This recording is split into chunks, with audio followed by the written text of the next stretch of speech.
Terima kasih Tuhan Yesus. Sebentar kami akan mendengar firman-Mu, rapi hamba-Mu, rapi kami semua yang mendengarkan. Dan kami ucap syukur untuk ibadah minggu terakhir dalam bulan Desember ini. Demi nama Yesus kami ucap syukur, haleluya, amin. Puji Tuhan, shalom semuanya. Haleluya. Tak terasa kita sudah masuk ke minggu terakhir dari bulan Desember. Terakhir kan? Nah, tuh. Dan juga minggu terakhir dari tahun 2021. Kalau tahun 2021, walaupun ada tantangan, tetapi kita tetap mengalami pertolongan Tuhan. Karena itu kita bisa berkata, sampai di sini Tuhan telah menolong kita. Ebenezer, ya, kalau di Alkitab kata Ebenezer. Sampai di sini Tuhan telah menolong kita. Jadi kita percaya, kita mau menyongsong tahun 2022 dengan penuh pengharapan. Karena janji Tuhan adalah ya dan amin, yang memberikan kita anak-anak Tuhan masa depan yang cerah, ya, masa depan yang penuh pengharapan. Bahkan ada ayat mengatakan masa depan itu sungguh ada. Ya. Karena itu saya ingin membagikan firman Tuhan untuk kita bisa tetap percaya bahwa kita akan tetap hidup dalam berkat Tuhan. Sekalipun ada ramalan orang-orang mengatakan tahun 2022 lebih buruk kah atau apakah, tetapi bersama Tuhan Yesus kita akan tetap hidup dalam berkat-berkat-Nya. Amin. Ya, kita akan ya, bacaan tahunan kita Yesaya 61 saya ambil dari ayat yang ke-6 ya. Saya akan bacakan. Tetapi kamu akan disebut imam Tuhan dan akan dinamai pelayan Allah kita. Kamu akan menikmati kekayaan bangsa-bangsa dan akan memegahkan diri dengan segala harta benda mereka. Ayat firman ini tentunya yang utama ditujukan kepada bangsa Israel, yaitu bangsa yang diberkati Tuhan. Tetapi kalau kita lihat dari Yesaya 61 ini berbicara tentang Yesus Kristus Sang Mesias, karena itu janji ini pun berlaku bagi kita. Ya, kalau bangsa Israel punya janji hidup dalam berkat Tuhan itu dimulai dari Abraham. Ya, Abraham percaya kepada Tuhan. Dia mau hidup dengar-dengaran perintah Tuhan. Dia menjadi bapak orang beriman. Dan berkat itu dilepaskan Tuhan bagi Abraham dan keturunannya. Ya, kalau dalam Kejadian 22 ayat 17 dan 18 ya. Ya, puji Tuhan, ya, sudah ada ayatnya. Janji Tuhan kepada Abraham, ya, maka aku akan memberkati engkau berlimpah-limpah dan membuat keturunanmu sangat banyak seperti bintang di langit dan seperti pasir di tepi laut. Dan keturunanmu itu akan menduduki kota-kota musuhnya. Oleh keturunanmu lah semua bangsa di bumi akan mendapat berkat karena engkau mendengarkan firman. Ini satu kuncinya. Abraham selalu mendengarkan firman. Ya, Abraham percaya dan dia mentaati firman Tuhan. Ya, kalau orang tidak percaya, pasti tidak mau taat. Tetapi kalau dia percaya, dia pasti mau taat dengar-dengaran akan perintah Tuhan. Dan kalau kita lihat di dalam perjanjian lama, memang banyak bangsa Israel yang tidak hidup menurut firman Tuhan, akhirnya mereka tidak hidup dalam berkat Tuhan. Nah, itulah janji hidup dalam berkat bagi Abraham dan keturunannya, bahkan di sini katakan oleh keturunanmu lah semua bangsa di bumi akan mendapat berkat. Ya, kalau kita lihat sekarang banyak produk-produk elektronik, produk-produk barang-barang yang canggih-canggih itu semuanya berasal dari orang Yahudi, orang Israel ya, termasuk internet yang kita pakai, Facebook, semuanya ya, alat-alat yang canggih-canggih itu semuanya yang menemukan itu orang Yahudi, ya, orang Israel.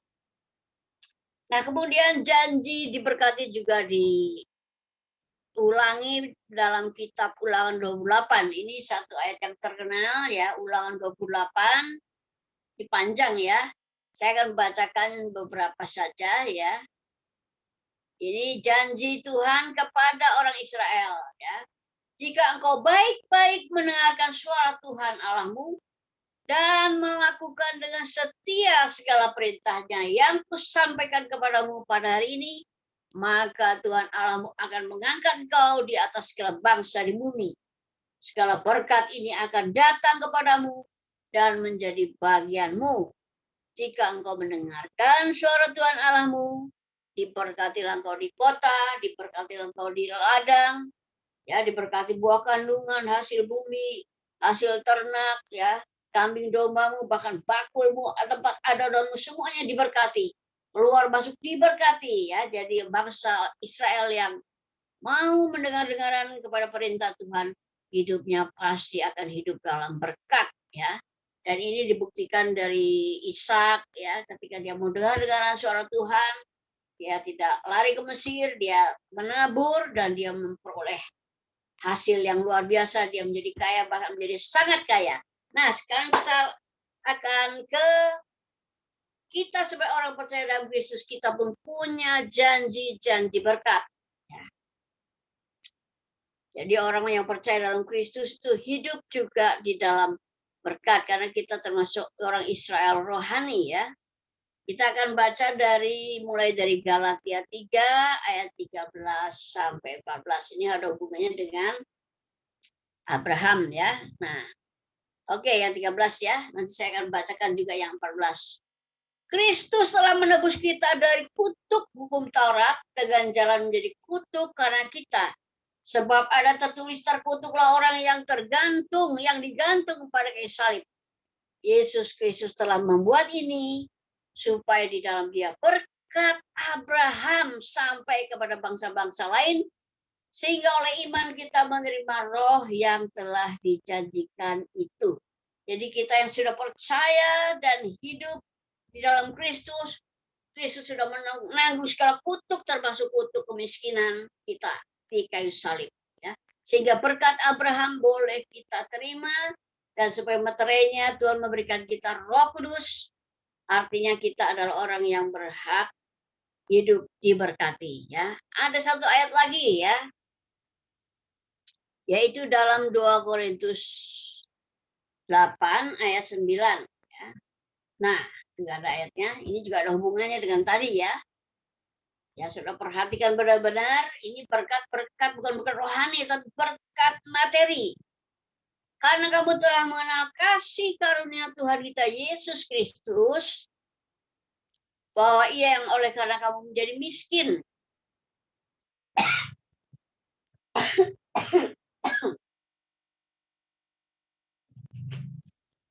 kapan Yesus miskin? Waktu dia digantung di atas kayu salib.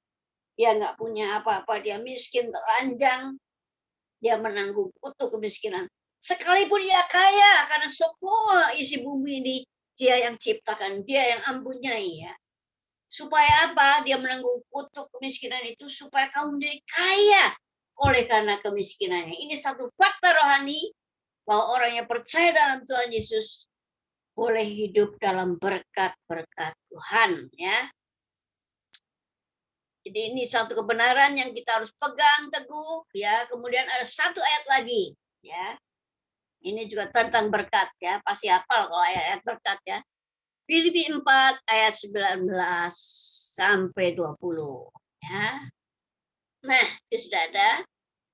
Allahku akan memenuhi segala keperluanmu menurut kekayaan dan kemuliaannya dalam Kristus Yesus. Supaya apa? Dimuliakanlah Allah dan Bapa kita selama-lamanya. Amin. Jadi ini satu janji Tuhan yang disampaikan oleh Rasul Paulus, bahwa Allah akan memenuhi segala keperluanmu. Ya, dalam bahasa Inggris King James mengatakan akan mensuplai semua keperluanmu menurut kekayaan dan kemuliaannya dalam Kristus Yesus. Ya, Kristus Yesus adalah Tuhan yang mempunyai seisi dunia ini. Karena itu kita boleh hidup yang menikmati berkat-berkat Tuhan. Di sini disebut kaya. Apa artinya kaya? Ya, ya kalau dibilang kaya, biasanya orang selalu ya, rumahnya gedung 3 tingkat, mobilnya 5, ya, harta bendanya banyak, ya. Tapi kaya di sini ialah semua yang kita perlukan Tuhan bisa cukupkan, ya. Jadi kaya di sini berarti semua yang kita perlukan dari yang paling kecil sampai yang paling besar. Sekalipun itu mustahil untuk kemampuan kita, Tuhan sanggup menyediakan bagi kita. Yang percaya katakan amin, ya. Jadi kita sudah dengar kesaksian-kesaksian, ya. Kalau firman Tuhan adalah ya dan amin, janji Tuhan adalah ya dan amin, ya. Nah, karena itu Tuhan Yesus mengatakan apa dalam Matius 6, ya. Ini suatu ayat yang terkenal, ya. Janganlah kamu khawatir, apakah yang akan kami makan, minum, pakai. Semua itu dicari bangsa-bangsa yang tidak mengenal Allah. Jadi kalau kita masih mengejar itu berarti kita tidak mengenal Allah, ya. Akan tetapi Bapakmu yang di surga tahu bahwa kamu memerlukan semuanya itu. Rahasianya, carilah dahulu kerajaan Allah dan kebenarannya, maka semuanya itu akan ditambahkan kepadamu. Ya, jadi ini satu jaminan dari Tuhan Yesus sendiri, kita nggak usah khawatir, ya. Mungkin khawatir bisa menyerang kita, ya. Siapa yang nggak pernah khawatir? Pasti kita pernah khawatir, ya. Tapi jangan kita hidup tenggelam dalam kekhawatiran, karena kita punya Bapa yang di surga yang senantiasa menjamin semua keperluan kita. Karena dia adalah Bapa yang baik. Kalau Bapa yang di dunia ini tahu memberikan yang baik, apalagi Bapa kita yang di surga, dia sanggup memberikan apa yang kita perlukan, ya. Tentu kita harus percaya, yakin, dan rahasianya tadi apa? Cari dahulu kerajaan Allah dan kebenarannya. Artinya kita harus hidup menuruti kebenaran firman Tuhan. Kita harus menjadikan Tuhan sebagai Raja. Kita harus hidup sebagai anggota kerajaan Allah, melakukan pelayanan, melakukan misi Tuhan, maka Tuhan akan menyertai kita. Tuhan akan memberkati kita, ya. Tentu saja bukan berarti kalau dikatakan burung-burung di udara tidak menabur, tidak menanam, tapi diberi makanan oleh Bapa surga, tidak berarti kita gak usah kerja, ya, tapi kita harus bekerja, ya. Burung-burung kalau cuma nyarang, nyarang, ya. Ya kalau burung hanya tinggal di sarang saja, dia nggak dapat makanan, dia harus cari juga, ya, makanan. Nah, kita sebagai orang-orang percaya, jangan kita berfokus kepada berkat materi, jangan berfokus kepada hal-hal yang duniawi yang hanya materi saja. Karena Tuhan punya panggilan yang lebih mulia dalam kehidupan kita. Supaya kita dipakai Tuhan untuk pekerjaan rohani yang mulia, ya. Tapi kalau kita belum berkemenangan dalam hal iman akan berkat Tuhan, dalam hal keuangan, kita akan sulit untuk bisa mencapai hal-hal yang rohani. Hal-hal yang kemuliaan Tuhan, ya.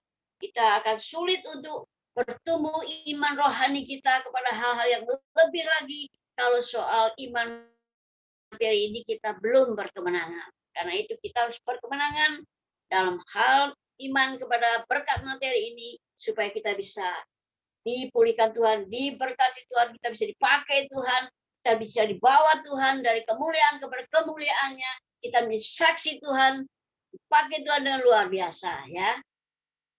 Nah, ada satu ayat yang Rasul Paulus katakan dalam 2 Tesalonika 3:10, ini satu ayat terkenal juga, ya. Petrus mengatakan kalau nggak kerja jangan makan, ya. Karena itu kita harus bekerja, kerjaannya apapun, ya. Kita harus bekerja, ya. Apapun itu pekerjaannya, mungkin pekerjaan yang bukan profesi kita, mungkin itu hanya supaya batu loncatan, kita harus kerja rajin, ya. Nggak boleh malas, ya. Kalau Amsal mengatakan orang yang malas tidak akan diberkati. Kita harus rajin bekerja, tapi bukan itu tujuannya. Bukan hal-hal jasmaniah yang menjadi tujuan kita, tetapi hal-hal rohaniah, panggilan Tuhan dalam melayani, ya. Mahkota yang Tuhan sediakan, hal-hal rohani yang Tuhan sediakan, ya. Kemuliaan yang Tuhan sediakan, itu yang kita cari, ya. Kita yang utamakan itu perkara berkat yang rohani. Nah, saya melihat banyak orang itu tidak bisa mengelola keuangan ya. Saya juga masih belajar dalam hal mengelola keuangan ya. Boros itu nggak boleh ya. Hemat secara luar biasa juga jangan ya. Itu kalau orang dulu, orang-orang Tionghoa datang dari Tiongkok, karena dia merasa ini negaranya masih asing, dia punya modal sedikit, maka dia ini cerita kakek-kakek zaman dulu ya. Jadi mereka makannya apa? Bubur. Pagi makan bubur, siang makan bubur, malam makan bubur. Dan ketika mereka berhasil yang menikmati anak cucunya ya, kita tidak boleh boros. Kita harus bisa kelola keuangan dengan baik. Jangan mudah untuk hutang ya. Sebentar-bentar hutang. Hutang sana, hutang sini, gali lubang, tutup lubang. Itu yang membuat kita tidak diberkati Tuhan. Kita menyusahkan orang ya. Sebentar pinjam, sebentar minta, sebentar hutang. Aduh, itu ngerepotin orang, nyusahin orang ya. Nah, memang ada juga jemaat yang seperti itu ya. Dikit-dikit pinjam, dikit-dikit minta itu. Aduh, itu bikin pusing ya. Kita juga harus belajar nabung ya. Menabung itu hal yang baik ya, hal yang positif. Ya, anak-anak belajar nabung 1.000 sehari ya. Gitu celengan itu setahun udah berapa tuh ya 1.650.000 ya kalau nggak salah ya. Itu bisa buat beli apa? Sepatu, baju, mungkin perlu seragam baru ya. 1.000 saja sehari ya, setahun sudah gitu, apalagi kalau lebih dari 1.000. Jadi kita harus mengajar ke anak-anak kita juga, jangan boros ya, jangan mumpung banyak duit langsung kita wah ya, kita nggak ingat orang lain, nggak ingat masalah yang depan ya. Kita harus belajar untuk mencukupkan diri dalam segala keadaan. Jadi Rasul Paulus mengajarkan kepada kita mencukupkan diri dalam segala waktu. Memang berkat sedikit ya, makan nasi, tempe, tahu, sambal, kerupuk itu kan sudah lumayan enak ya. Sayur direbus aja enak gitu ya. Bahkan sekarang ada dari saudara-saudara kita yang diet, tapi diet yang sehat gitu ya. Jadi kita harus belajar juga ya, nggak usah tiap hari harus makan daging ya, kita harus belajar makan sayur, tempe, tahu ya, itu juga sehat ya. Jadi kita tidak boleh boros ya. Tapi kalau bisa mengelola keuangan dengan baik, Tuhan akan mempercayakan harta yang lebih lagi ya. Kemudian juga kita harus menemukan potensi kita ya. Ya memang kalau sudah seumur saya ya udah terlambat ya menemukan potensi ya. Tapi kalau yang masih muda-muda itu, makanya Ibu Indri, Pastor Indri pernah ya tes karunia ya, potensinya di mana ya, kita punya kelebihan itu di mana ya. Ada yang kelebihannya di pembicaraan ya, ada yang kelebihannya kerja sendiri, ada yang ya kerjanya keras di luar ya, nggak suka di meja, tapi di luar dia keras, bagus. Jadi kita mesti temukan potensi khususnya bagi anak-anak muda ini. Jangan kerja supaya cepat dapat duit saja ya, cepat kerja cepat dapat, jangan. Kita harus cari ini anak-anak muda yang ada pada kita ini, temukan potensi panggilan Tuhan ya, supaya kita bisa dalam pekerjaan profesi bisa maksimal dan menjadi berkat, menjadi saksi Tuhan ya. Jadi mari kita belajar sekarang mengelola keuangan dengan baik, tidak boleh boros ya, dan belajar menabung ya, walaupun sedikit-sedikit, dan kita harus temukan kelebihan kita, potensi kita di mana ya. Ada yang kelebihannya kerjanya di belakang meja, ada yang di luar, kalau dia pergi-pergi dia senang ya. Pokoknya kita harus enjoy dengan apa yang kita kerjakannya. Kecuali memang saat itu hanya sifatnya sementara, ya udahlah ya, sebelum ada kerjaan yang lain yang lebih ini, apapun yang ada bisa kita kerjakan, kita kerjakan ya. Ya, saya sebetulnya agak menyesal juga ya, tahun 80 itu saya mulai menyerahkan diri pada Tuhan. Saya nggak perhatikan tentang potensi yang ada ya, atau mencoba untuk berusaha apa gitu. Karena dulu saya itu pelukis kan, Saya tinggalkan langsung semuanya, full time, karena pada zaman dulu itu jadi hamba Tuhan tuh terkenalnya trennya itu full timer ya. Jadi mulai tahun 1980 itu saya full time sampai sekarang ya. Tapi saya udah bercoba beberapa pekerjaan ya. Jadi agen, MLM pernah ya, tapi nggak berhasil ya. Jadi jualan apa itu panci, apa jualan apa itu alat-alat masak nggak berhasil. Jualan kopi juga nggak berhasil ya. Tapi ya sudahlah, karena saya bersandar kepada Tuhan, karena saya sudah bekerja di gereja, jadi apapun yang didapat dari gereja saya berusaha untuk mencukupkan diri ya. Saya harus bisa untuk mencukupkan diri dalam segala keadaan ya. Jadi kita harus percaya tahun 2020 Tuhan pasti akan memberkati kita ya. Mungkin tadi disebut kaya dalam Kristus ya. Banyak orang mengatakan kaya kok nggak punya rumah ya. Katanya kaya tapi nggak punya mobil ya. Nggak punya harta, kita nggak boleh bilang nggak punya. Belum punya ya. Saya belum punya rumah ya. Yang masih kontrak-kontrak belum punya rumah. Yang belum punya mobil belum punya mobil ya. Jangan bilang nggak punya ya. Itu namanya membatasi Tuhan ya. Itu saya ingat Pak Alek dulu, kamu mau mobil tapi rumahmu nggak ada parkir. Bagaimana kamu nanti kalau punya mobil ya? Mobilmu taruh di mana?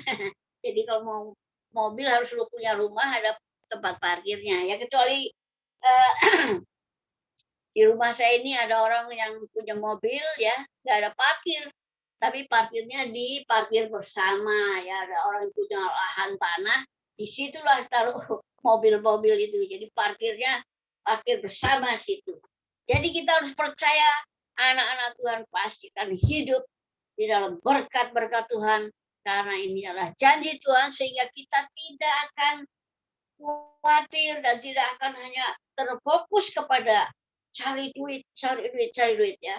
Karena ada yang lebih penting dari hal itu ya. Kalau kita berkemenangan dalam hal keuangan, maka kita akan bisa terus naik level kepada perkara-perkara rohani yang lebih mulia, yang lebih penting.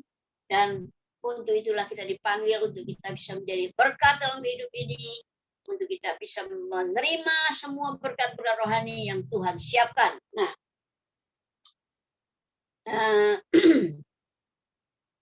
terakhir, tanda bahwa kita hidup dalam berkat Tuhan ya. Bukan punya rumah besar 3, 4, mobilnya 5, bukan ya. Tidak hidup dalam kekhawatiran. Itu salah satu tandanya, yang enggak hidup dalam kekhawatiran. Ada orang sudah punya rumah, sudah punya tabungan, masih khawatir ya. Tandanya apa? Untuk memberi orang lain aja masih enggak memberinya sedikit ya, pelit ya. Salah satu tanda kita tidak hidup dalam berkat Tuhan, kita masih pelit ya. Jangankan perpuluhan, kalau perbulan itu bukan memberi, itu mengembalikan milik Tuhan. Sebagai kita mengakui kedaulatan Tuhan, Tuhan sudah memberkati kita, kita percayakan diberkati Tuhan, maka kita mengembalikan perpuluhan ya. Kita berani untuk memberi orang lain yang berkebutuhan, walaupun kita ini bukan orang berkelebihan, tapi kita bisa punya empati kepada orang-orang yang sedang membutuhkan, yang mungkin ya kalau ada orang yang bilang, aduh saya ini udah nggak punya duit nih, lapar nih, mau beli beras ya.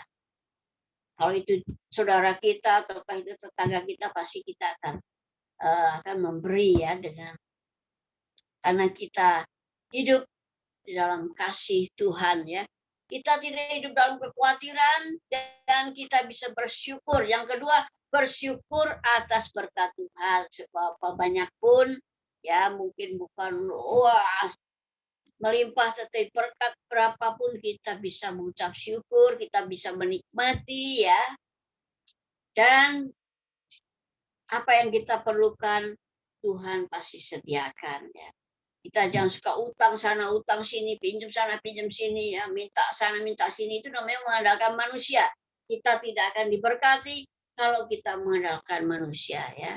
Kita harus benar-benar mengandalkan Tuhan, pegang janji Tuhan, maka pasti kita hidup di dalam berkat-berkat Tuhan, dan kita melihat, loh, oh saya bisa punya ini ya, saya bisa ini ya, kita akan mulai menghitung berkat-berkat Tuhan, bahwa kita ini orang yang diberkati Tuhan, walaupun belum punya rumah, belum punya mobil, belum punya harta benda, tapi kita bisa menikmati berkat-berkat Tuhan seberapapun ya.